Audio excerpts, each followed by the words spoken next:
النبي صلى الله عليه وسلم يقول: كلمتان خفيفتان على اللسان ثقيلتان في الميزان حبيبتان إلى الرحمن سبحان الله وبحمده سبحان الله العظيم. بل وفي الصحيحين أن النبي صلى الله عليه وسلم قال: من قال سبحان الله وبحمده 100 مرة غفرت ذنوبه وإن كانت مثل زبد البحر.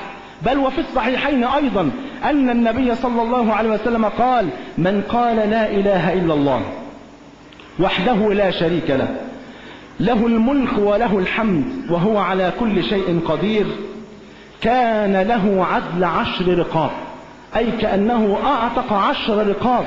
تخيل. وكتبت له 100 حسنة ومحيت عنه 1000 خطيئة، ومحيت عنه 100 خطيئة أو 100 سيئة، وكانت حرزا له من الشيطان يومه ذلك حتى يمسي، ولم يأتي أحد أفضل منه إلا رجل قال مثله أو زاد عليه. تأمل معي.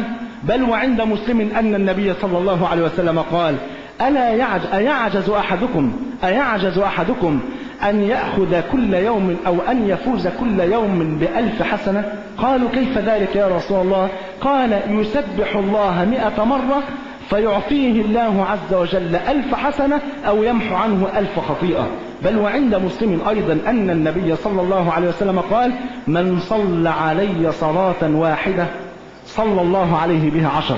وفي رواية النسائي: من صلى علي صلاة واحدة صلى الله عليه بها 10 ومحى عنه 10 خطيئات ورفعه في الجنة 10 درجات. إذن فما علينا إلا أن نكون ممن يذكرون الله كثيرا